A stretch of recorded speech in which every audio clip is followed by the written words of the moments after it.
All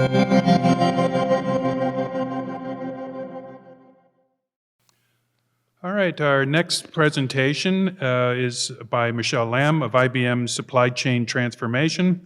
And Michelle is going to speak on blockchain for Industry 4.0. Michelle?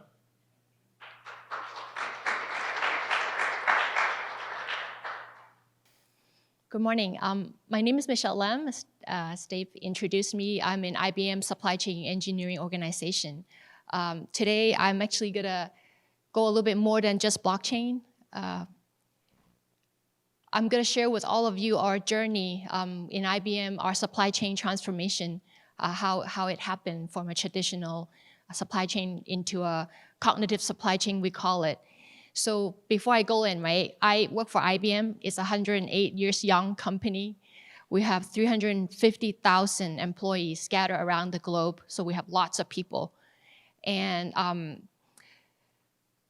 within IBM, we have so many different organizations. We have consulting organization. We have software developer organization and solution building for client. I'm not in any of those. So I'm in a hardware organization called IBM System. We are the one who make the mainframe, Z, power server. We make storage system. So let me give a overview of where I'm sitting in IBM. So within IBM, the 350,000 people, we have 20,000 people are in the supply chain organization. And in that 20,000 people, right, we have 600 of them are engineers. And we put them into, or us, into one organization called Supply Chain Engineering Organization. We scatter around like 10 countries, 600 of us. And most of us are trained with like black belt, Lean Six Sigma kind of knowledge. So we have 500 green belt, black belt, and 12 master black belt. So those are the people who drive our supply chain manufacturing, the process, and they drive the strategy behind it. We have 2 distinguished engineers, which is equivalent to the managerial path of executive level, and 11 STSM, senior technical staff member, and I'm one of those, so I'm not an executive there. But we all, like 13 of us, basically drive the roadmap for how supply chain is going to be moving forward. So in average, we have 80 patents per year from just the organization of engineering versus our whole IBM is totally different. We have been the leader for IP for many years now. But we have been contributing to that. So level setting where I'm at, right? So I'm sharing with all of you how we transform. But first, let me get to like why, right? Why do we need to do that? So I'm not going to preach to the choir here. With David's previous presentation, is very obvious. There are a lot of disruptive technology happening these days. When Dave talked about small electronics, I was thinking of my daughter. We have problem picking her up because don't know how to contact her. Now we have Apple Watch that you can just call her on the phone with it on the wrist. So I just found that it's amazing to live in this era. So technology's been, like disruptive technologies keep coming up, and then our customers' expectation is also keep coming up. And our CEO, Jeannie Rometty, right, said data is the new oil. So adding all these things together, we basically say, okay, transformation is a must, and it's a survival, because if not, we're gonna be left behind, and no more IBM, no more 108 years old company. So this is a quick overview of how we transformed back into the days in 1990s. So I have to say, I am not that young to be witnessing this stage, but I'm old enough to like witness from this on. So I can like attest to like seeing all these changes from 2000, like I joined 2000 up to like nowadays 2019. I can really see all the clear-cut changes between different stages of how IBM supply chain transformed. So quickly, right, back to 1990s, back then, we are a very silo organization in terms of supply chain.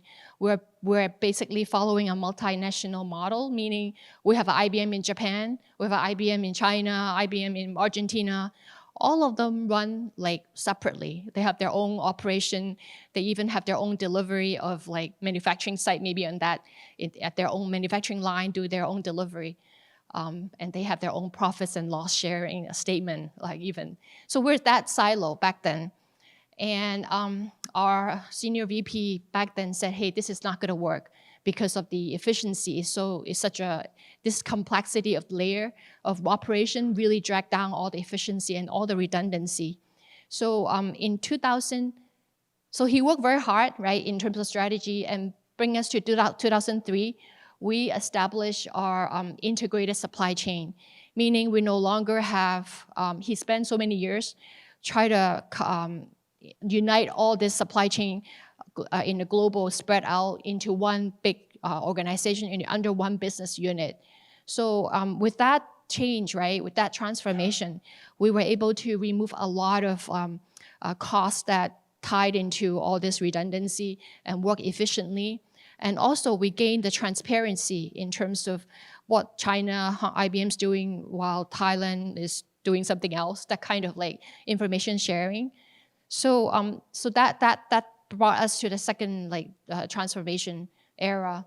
But then if everyone remember 2005, Katrina hit, and then we have a big problem in the supply chain. It's really disrupted for us.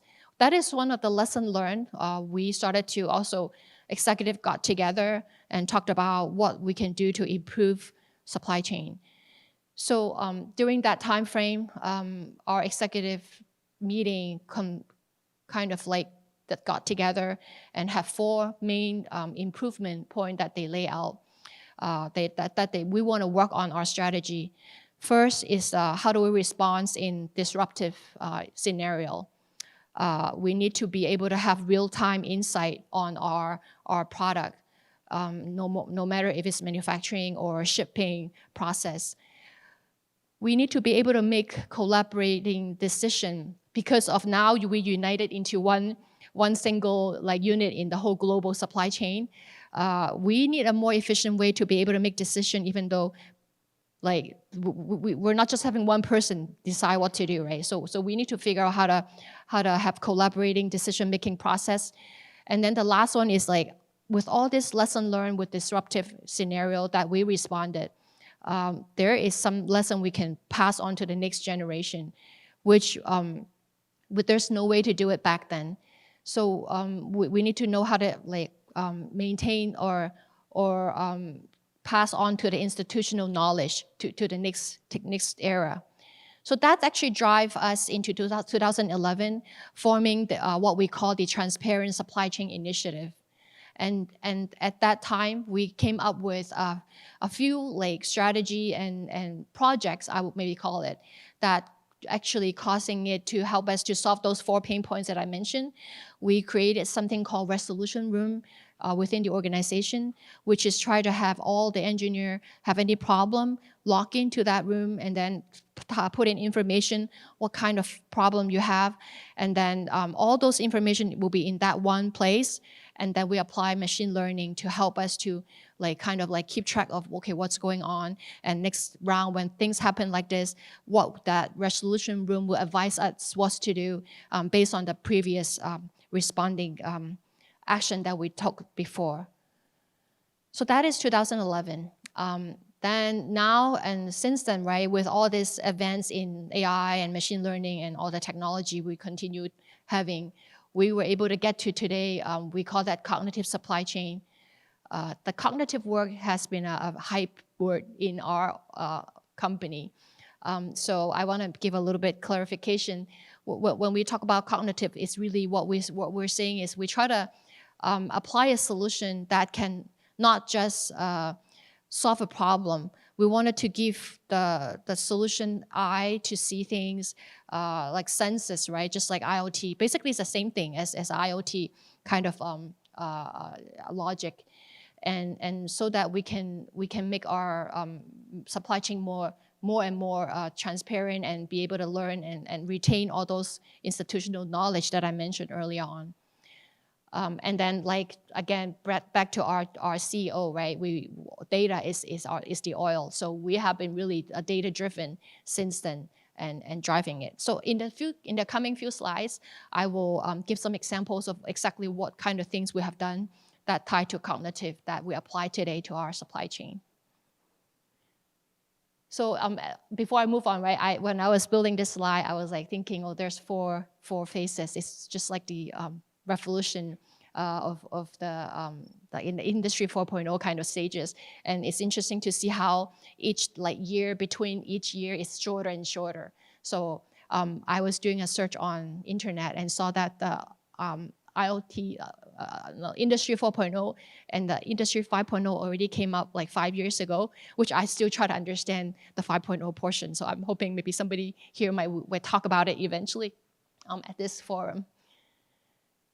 Also, one last thing is, like, throughout all this transformation, there's one common theme that we observe, because we're 108 years young company. Like I said, the people that work in the company do stay quite long. Like I know my office mate next door, he's actually 82 years old. He's been with the company for 55 years.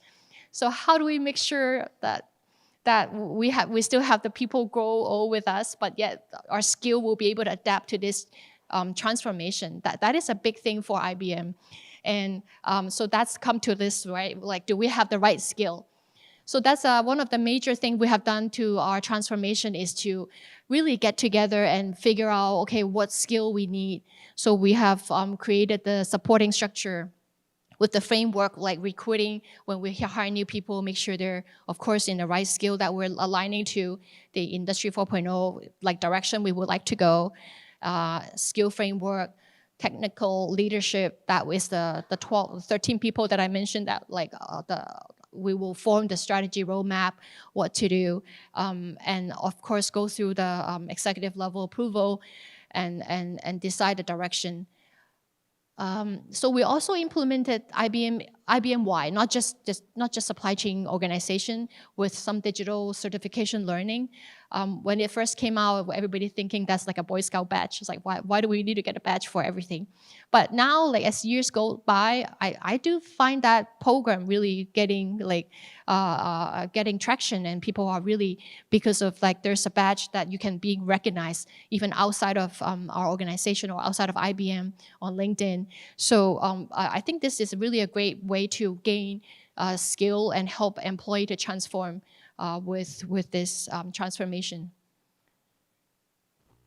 So another big thing that came up in doing this transformation that I'm seeing that's very obvious is the design thinking.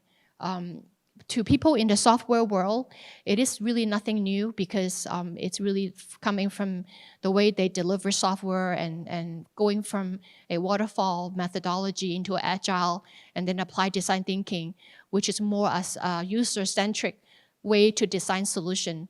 So basically, design thinking is really like, okay, instead of you as an engineer design the solution, go ask the customer that you're gonna be using your product and tell you what you want to design. And we have a whole like courses that went through that IBM tried to like cascade to the whole organization to have us learn how to do that technique. And so we're all very fluent in design thinking. And this is actually I would say, is a key driver to help us to change the way we work to carry out project for all this Industry 4.0 type of work. And the basic idea behind it is really, as I mentioned, you focus on the user, and then once you do something, you don't just do it perfect. You just do it enough to be able to deliver your minimal viable product to the customer, satisfy them at that moment, and then go back and reiterate it and keep improving it. So that's the idea behind the design thinking. And we form many different councils in the supply chain engineering organization to drive specific strategic imperative. Like we have IoT council, so we have a group of people always get together and then like have a board to review, are this project worth going forward? Should we like wait for probably another quarter later to do it. We have Blockchain Council, and I'm actually the Blockchain Council chair in this organization and driving the blockchain adoption strategy for our supply chain. So these are the things that we have done during our transformation.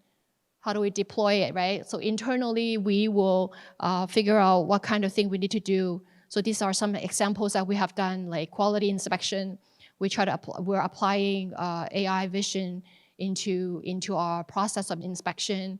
We apply AR, VR to help our manufacturing line to do like following instruction to install our system.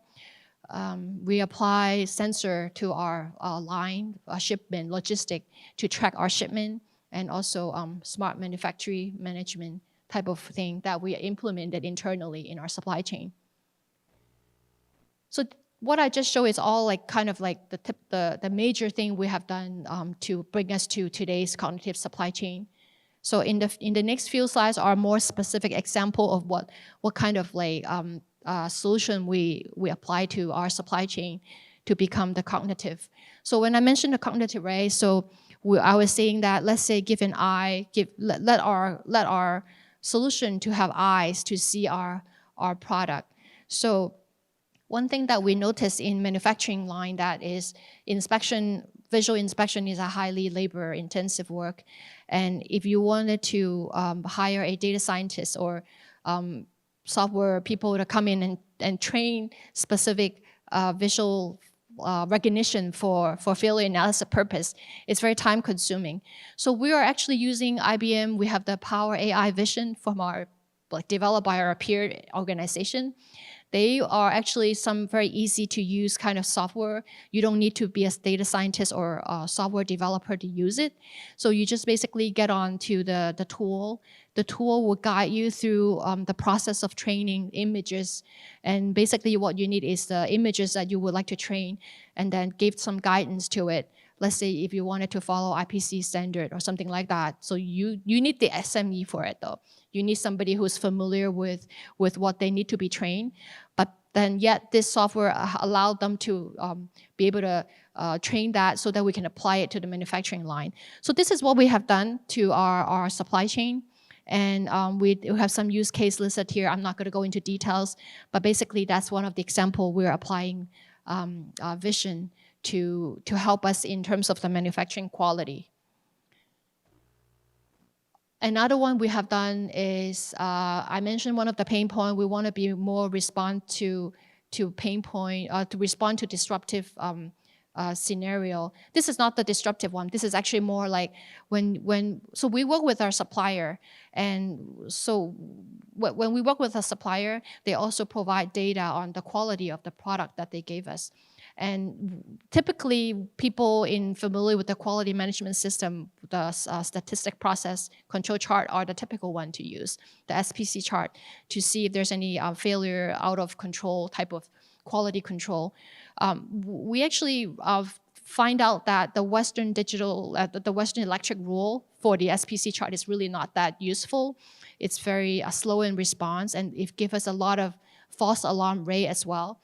By the time you really need the chart show you that you really need to respond, you're already way beyond be able to really fix the problem. You already have like tons of damage done to your line. So we apply a Q-sum type of statistics with Q-sum like philosophy, but not exactly Q-sum analytic, which has been developed by our research in Yorktown, actually. And we use that algorithm to help us to augment SPC control chart so that it will tell us the quality coming into our integrating manufacturing line. Is it out of control or not? Here's an example on the right-hand side. On the bottom layer is the SPC control chart that if people are familiar with all this line going up and down, and there's a control line behind it. If it goes up, exceeded that line, then you say, hey, this is out of control. And with that Western electric rule, you need to count like 3 point or something more than a certain period to count it as out of control.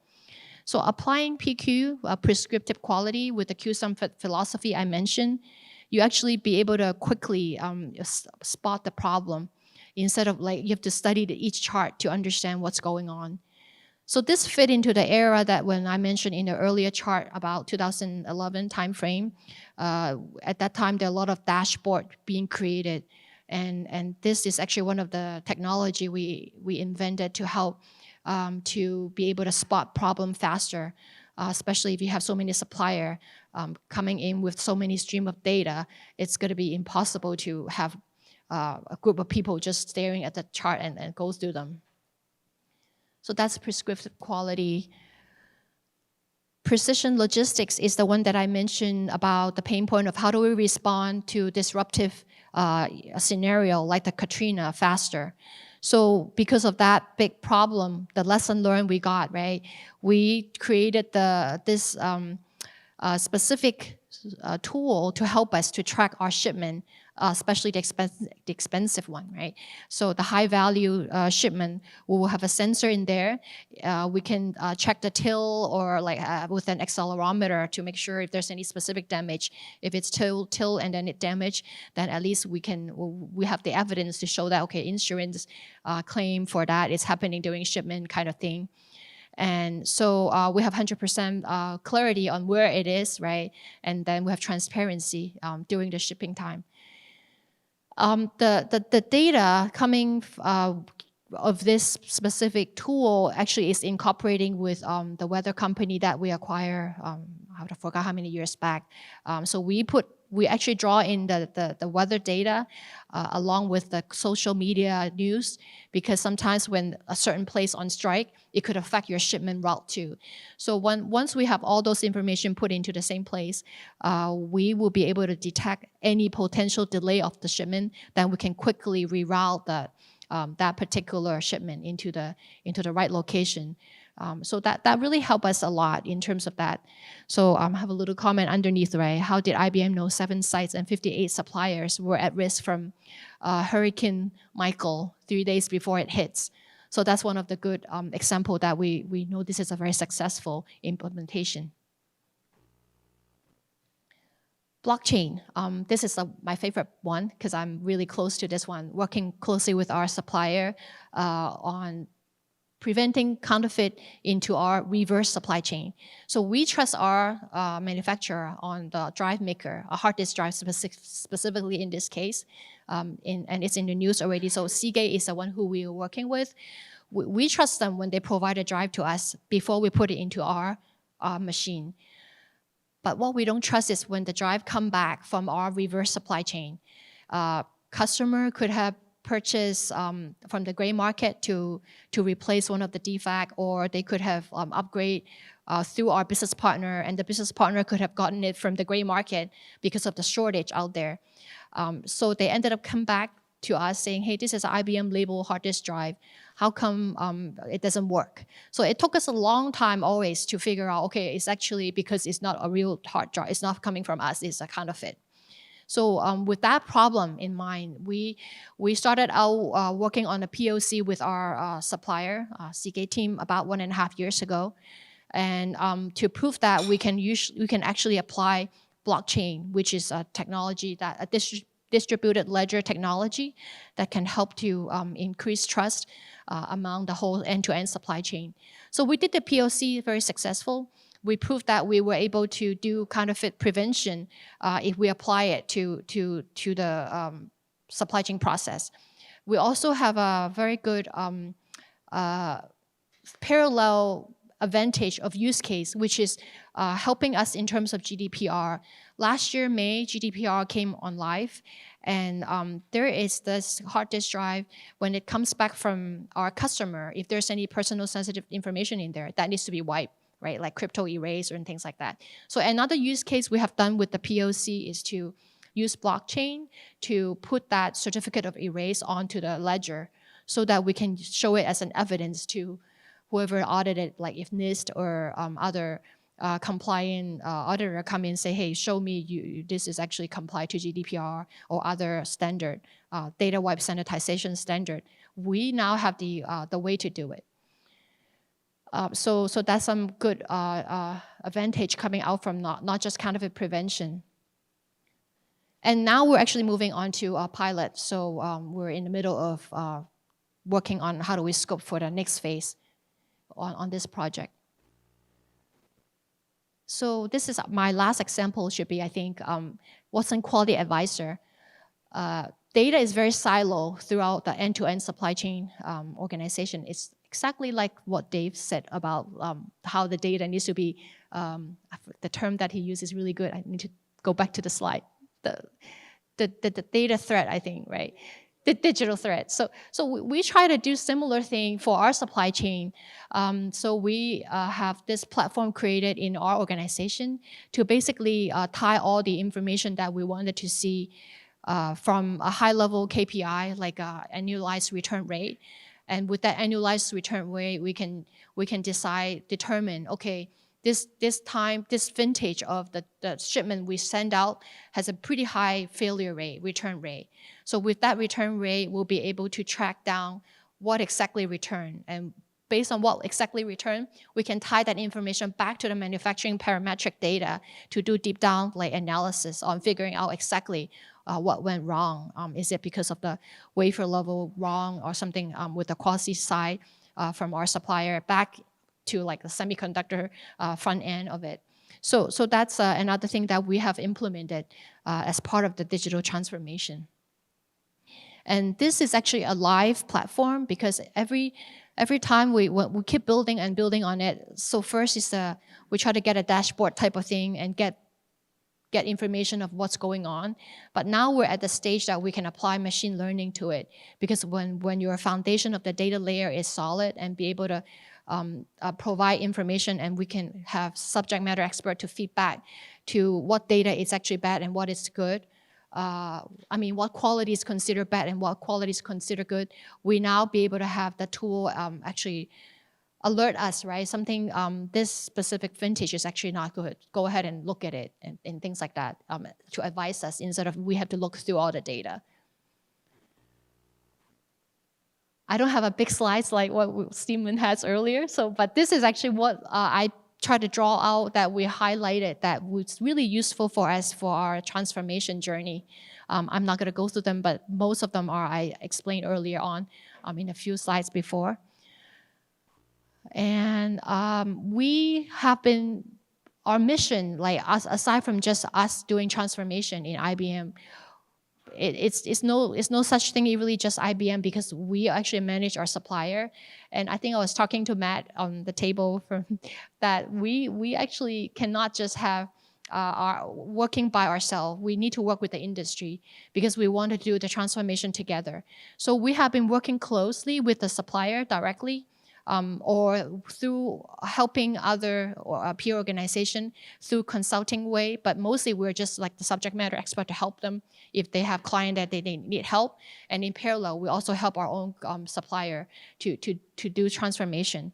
So these are some example of like the company that we work together in helping one way or another toward this Industry 4.0 journey. I call this the bragging slide, actually. So this is actually just the recognition of like us, like from the industry, saying that okay, we're in the right track. We have been worked with the manufacturing leadership in the past, like I don't know how many, few years, I don't know how many years now. But basically, that's a recognition of the success we have. At the end, I just want to wrap this discussion with like, again, this is not one company's journey. So all of us, I'm really happy that I can be here, talk to all of you and share our experience. And maybe you can draw the lesson learned from here, and we'll be happy to help as well. If there's any questions, feel free to look me up. Thank you.